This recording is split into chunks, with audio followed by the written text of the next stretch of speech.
시청자 여러분 안녕하십니까. 김정기TV의 김정기입니다.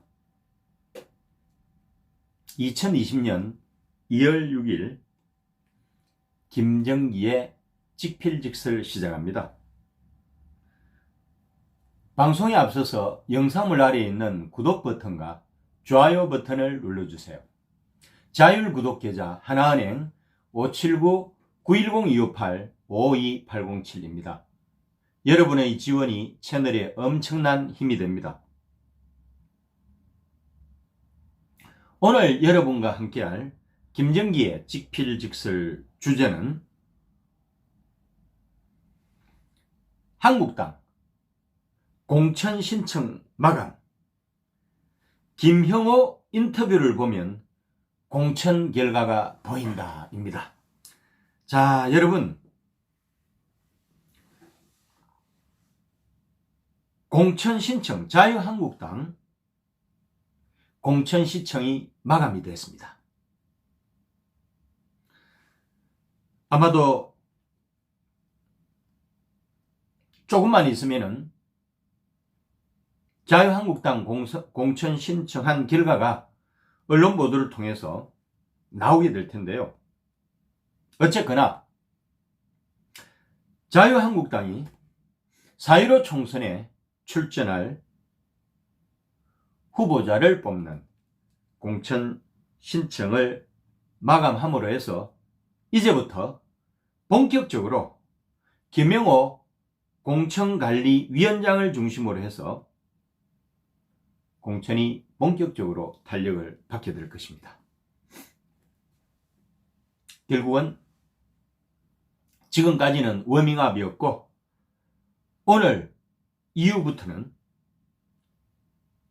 본격적으로 4.15 총선에서 승리할 새로운 변화를 대표하고 도전적이고 감성적인 호소를 할 수 있는 이런 인물을 뽑아서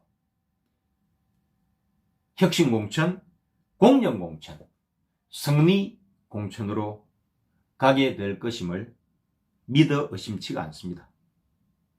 어쨌거나 금방 제가 말씀드린 기준이 자유한국당 한교안 당대표의 생각이고 자유한국당 공천관리위원장 김영호 전 국회의장의 생각입니다. 어쨌거나 혁신하고 공정하고 승리를 할라치면은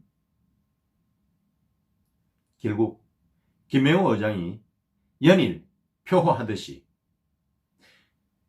강경한 태도로 일관하면서 대대적인 물갈이를 요구하고 있습니다. 그러면서 이런 이야기를 했죠. 내가 정치할 사람이 아니고 그래서 개인적 감정에 매이거나 봐주는 것은 절대 없다.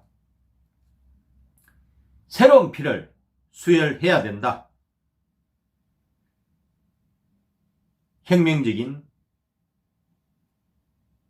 개혁을 해야 한다.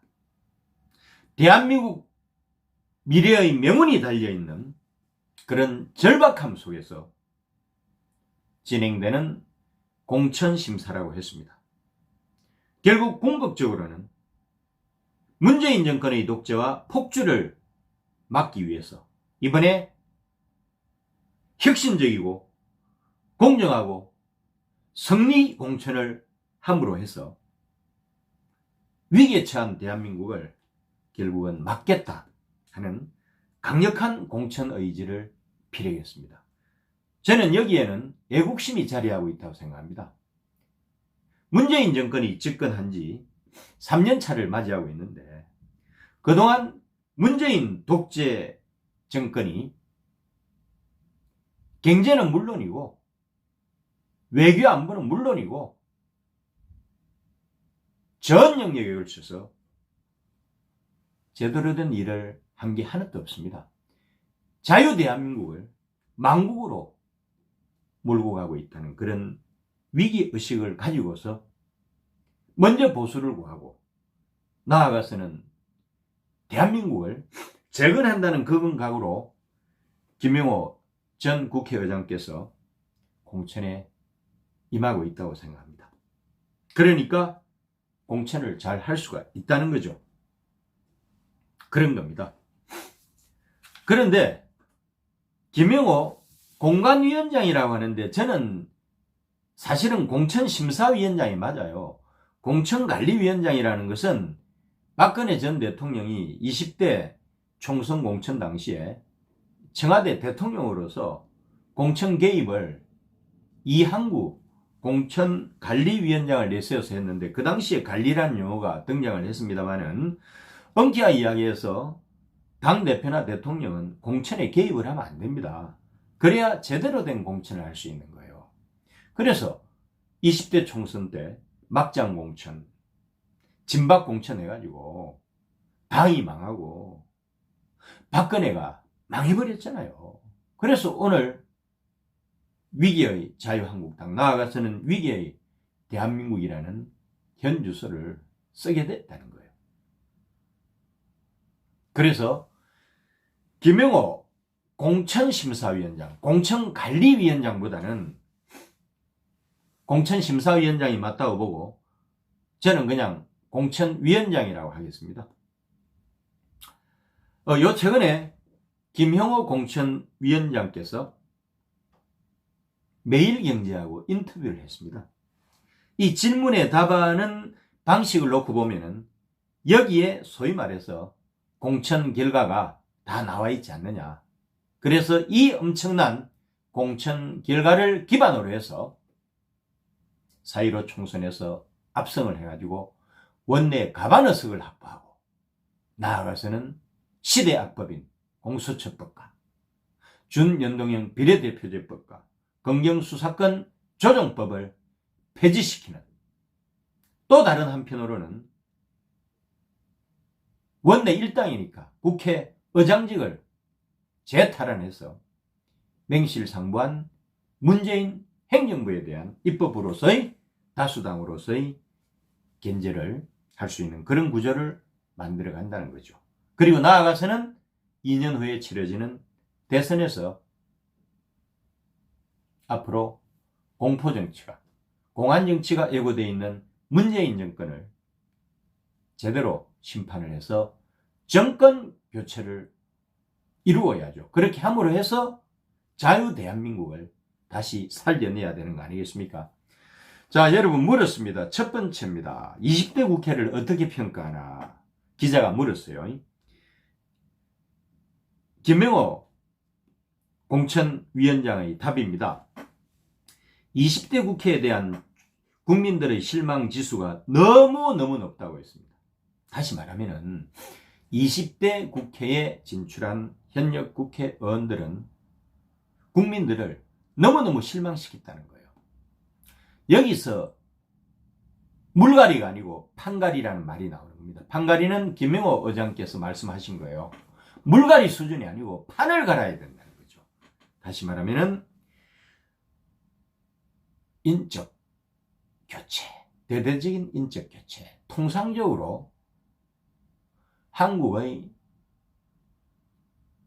정치에서는 대개 현역 의원 교체율이 50%가 됩니다.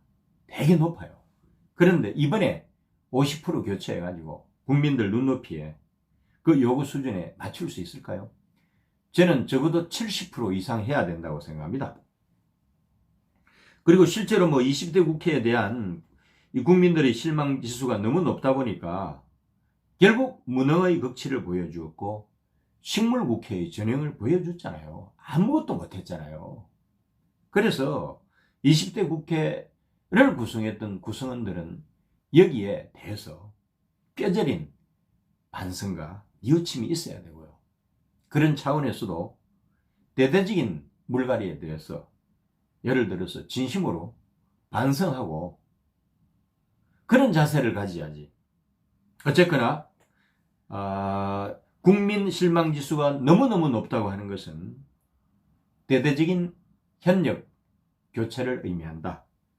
제 생각에는 평균이 50%라면 국민 요구 수준이 높다고 했는데 맞추려면 70% 이상을 의미하는 것이다. 그 다음에 두 번째 질문입니다.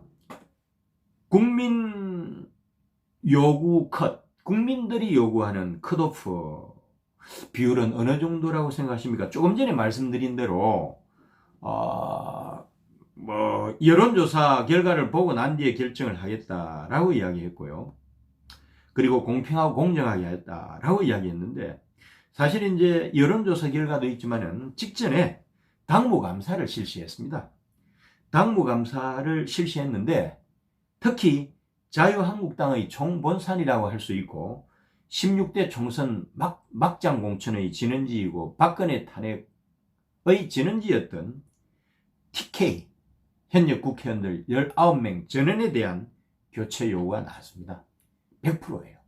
TK 100% 물갈이 하라는 것이 당무감사 결과로 나왔습니다. 그리 되면은 결국은 여론조사도 이렇게 가지 않을까요? 결국은 TK 100% 간다고 생각합니다. 그래야 국민을 감동시켜서 중간지대에서 올까 말까 머뭇거리고 있는 유권자들을 자유한국당으로 끌어들여서 결국 영토 확장을 함으로 해서 수도권 승리를 견인해서 원내 가반 의석의 꿈을 이룰 수가 있다고 생각하는 것이죠. 그래서 제가 항상 제시하듯이 TK 100%, 부울경 70%, 수도권 50%, 그 다음에 충청권 50%, 나머지 기타 지역 50%. 그렇게 가면은 전체적으로 보면은 현역 교체율이 한 70% 정도 될 거라고 생각합니다. 그렇게 해야 국민들이 감동하지. 평균적으로 뭐 역대 총선에서 현역 교체 비율이 50%인데 똑같이 해보세요. 국민들이 아직도 자유한국당 정신 못 차리고 있다고 비판하지 않겠습니까? 그 다음에 세 번째 질문이었습니다. TK 지역에서 불출마 선언하는 국회의원이 정종섭 의원 한 명 빼놓고는 단 한 명도 안 나왔다. 권역별 컷오프는 어떻게 되나 그랬습니다. 조금 전에 뭐 이야기한 거하고 비슷한데요. 그 TK 지역은 한국당의 본류 아닙니까? 그렇죠? 뭐 우리 김영호 의장님도 그렇게 말씀을 하셨어요. 그래서 유난히 초재선이 많다. 스스로는 불이익이라고 생각할 수도 있지만은 결국 국민 여론 추이를 보겠다. 결국 국민 여론은 당무감사 결과를 대변할 거라고 생각합니다. 100% 교체해라. 그런 거죠. TK, 소위 말해서 TK 지역의 초재선 의원들이 자유한국당의 본류로서 대표적인 친박들이고 지난번 막장 공천의 주역이고 박근혜 대통령 심판을 가져오게 한, 주도를 한 건 아니지만 가져오게 한 무능하고 무력한 사람들의 집합체라고 생각합니다. 그렇게 갈 거예요. 그렇게 함으로 해서 우리가 승리할 수 있습니다. 그 다음에 네 번째 질문이었습니다. 신인을 영입을 많이 하실 건가요? 하고 물었습니다. 김영호 의장께서 이렇게 이야기를 했습니다. 신인이 볼 때 아예 장벽이 무너졌구나 이렇게 느끼게끔 신인에 대한 진입장벽을 허물어 버리겠다고 합니다. 와, 그러면은 여기서 신인이라는 게 청년을 이야기하는 건 아니고요. 다시 말하면은 정치를 처음 하는 사람들이죠. 물론 정치를 좀 했더라도 배지를 못 달고 국회의원이 아닌 그런 사람들. 이런 사람들이 진입할 수 있는 진입장벽을 무너뜨린다. 이게 쉬운 거 아니거든요. 소위 말해서 국민경선의 함정이라는 게 있잖아요. 국민경선을 해도요. 국민경선 50%, 뭐 그 다음에 당은 여론조사 50%, 국민 여론조사 50%. 이게 이제 전형적인 여론조사를 통한 국민경선이라 이야기하는데 여기는 함정이 있잖아요. 소위 말해서 국민경선 50%라 하는 것이 대개 샘플이 예를 들어서 한 10,000명 정도, 5만 명 정도 물으면은 한 500개 샘플 정도 뽑을 거예요. 하여튼 수만 명 하면은 그냥 500 내지 1000개 나오는 거예요. 그 정도로 응답률이 5%에서 1% 됩니다. 그런데 돌고 돌고 또 돌아서 결국은 응답하는 사람은 누구겠어요? 여러분, 10,000명에서 50,000명을 돌렸는데 결국 궁극적으로 응답하는 사람이 500에서 1,000명이라고 한다면 그 숫자는 1에서 5%밖에 안 되잖아요. 그러니까 결국은 누가 응답을 하겠습니까? 자유한국당 당원들이 하게 돼 있다니까요. 그렇습니다. 그러니까 결국은 말이 국민 경선이지 국민 여론조사 50%, 당원 여론조사 50%라는 것이 현실적으로는 100%가 다 당원 여론조사에 해당된다는 거예요. 응답률로 보면. 그래서 제 생각인데 제가 맞을 거라고 생각합니다. 신인들의 장벽을 무너뜨리려고 하면은 소위 말해서 국민 여론조사 50%에 대해서 질문지를 만들어줘야 됩니다. 당신은 자유한국당 당원입니까? 아닙니까? 라고 물어봐야 돼요. 그래서 자유한국당 당원이 아닙니다. 라고 한 사람들 중에서 뽑아가지고 이 사람들에게 물어야 됩니다. 그래야 제대로 된 비당원으로 대표되는 일반 국민의 여론이 반영되는 거거든요. 이렇게 되면은 신인들의 진입 장벽이 완전 해소될 거라고 생각합니다. 그리 되면은 기득권자인 현역이나 아니면은 지구당 위원장들도 당협위원장들도 기득권에서 사실은 기득권을 믿고 그 결과로 갈 수는 없다는 거죠.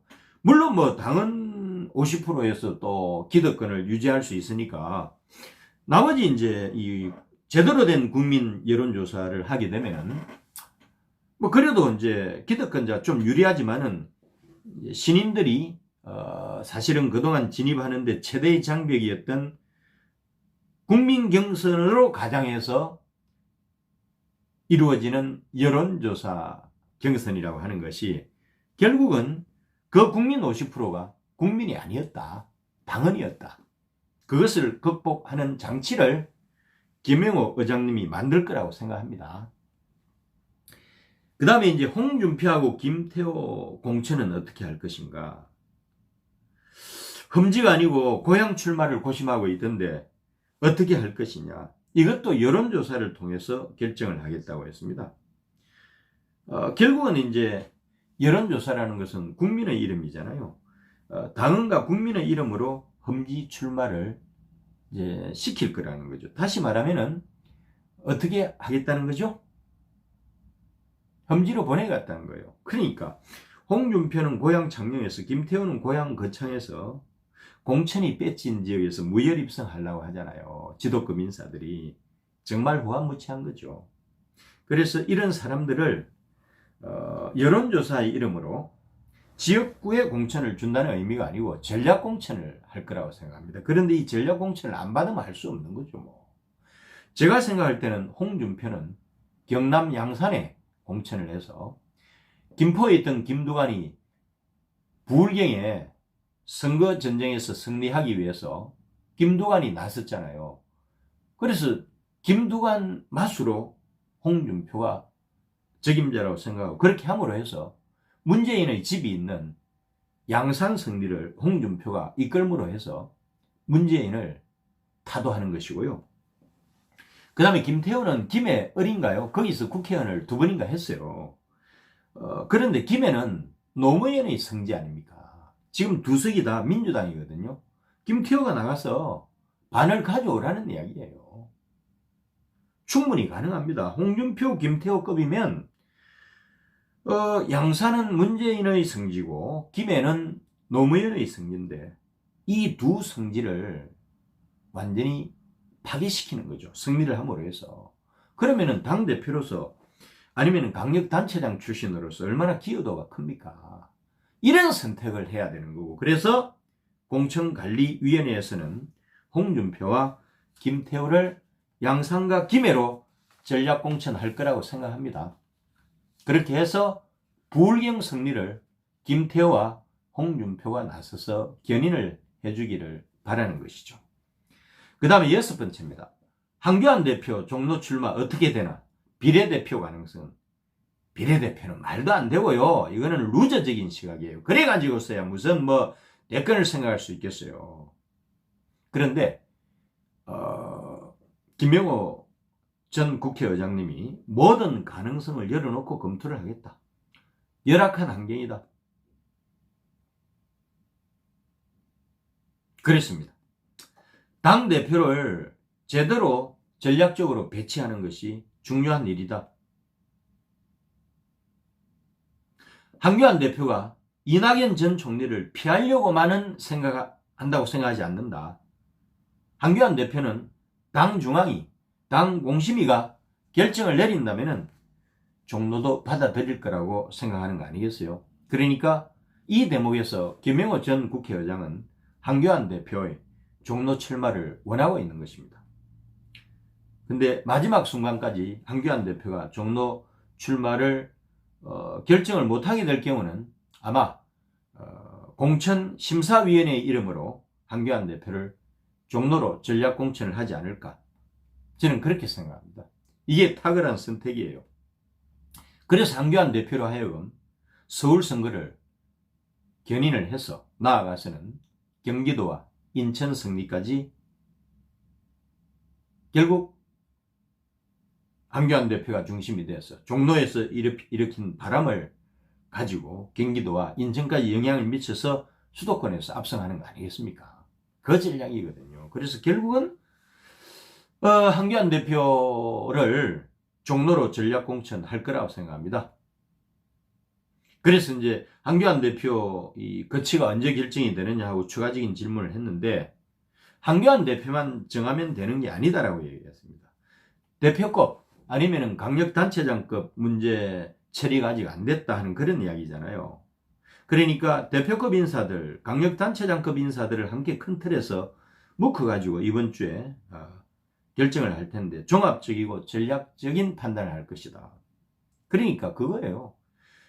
아마 이 정치적 경험이 많으시고 전 분야에 대해서 당정청에 걸쳐서 정말 탁월한 연륜을 가지고 있는 김명호 전 국회의장께서 종합적이고 전략적인 판단을 할 거라고 생각합니다. 그 판단은 제 판단하고 다르지 않을 거라고 생각을 해요. 금방과 같은 겁니다. 그러니까 수도권이 지금 122석 중에 우리가 31석 가지고 있어요. 그러니까 30%가 안 됩니다. 원래 30% 가까이 됐는데 4석이 줄어들었어요. 근데 이제 더불어민주당이 82석으로 우리의 한 3배 정도 가까이 됩니다. 그래서 결국 수도권 승리 전략이라고 하는 것은 지금 30%도 안 되는 국회 의석 비율을 50%로 올리는 거고요. 그렇게 되면은 31석이 61석으로 늘어나니까 여기서 30석을 확보하는 거잖아요.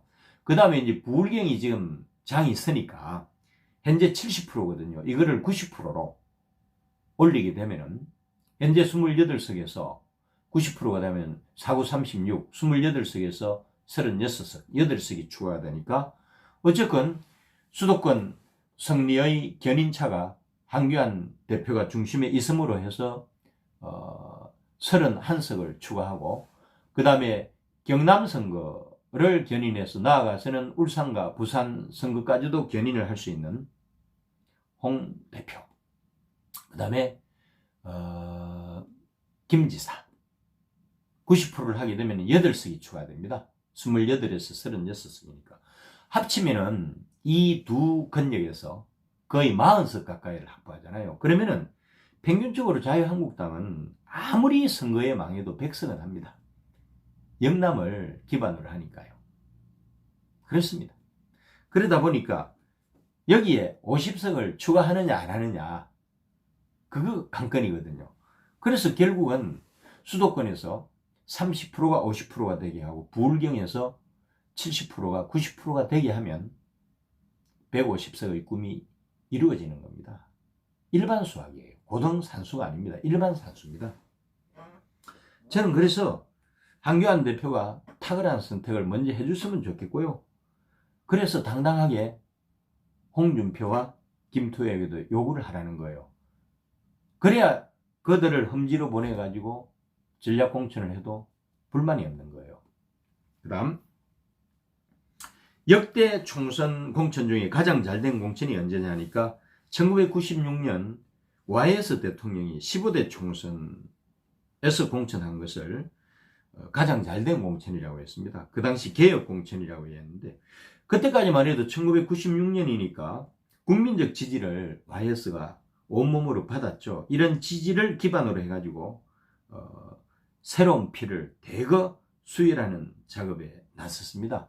그래서 요즘 뭐 강력단체장이나 아니면은 뭐 당대표급으로 성장한 사람들이 다 이때 수혈이 된 사람들이에요. 뭐 김무성이나 홍준표, 뭐 김문수, 이재호 등등 뭐 그런 사람들이죠.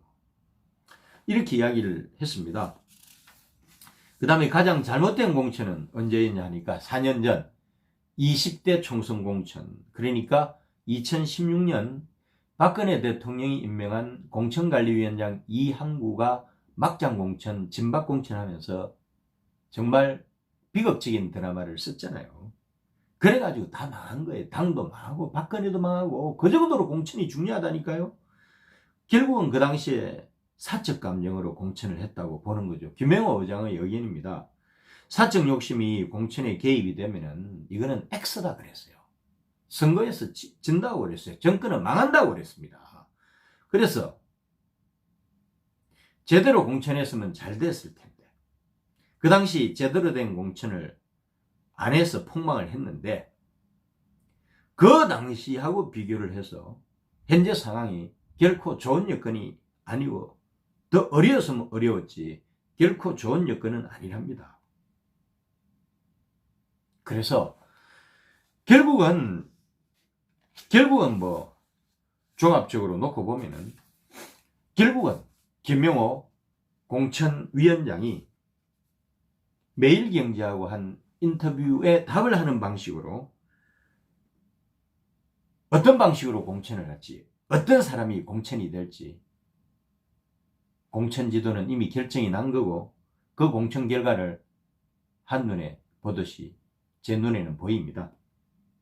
그래서 결국은 혁신 공천하고 공정 공천하고 승리 공천해서 새로운 변화를 추구하고 도전적이고 감성에 호소할 수 있는 그런 스토리를 가지고 있는 그런 사람들을 많이 대거 입성시켜서 국민을 감동시켜서 자유한국당이 이번 총선에서 원내 가반어석인 150석을 확보하는 공천으로 갈 거라고 생각하고 이 중심에 김영호 전 국회의장의 탁월한 솔로몬의 지혜와 그의 후견인인 황교안 당대표가 있다고 생각합니다. 오늘도 함께 해주신 김정희TV 애청자 여러분 감사합니다.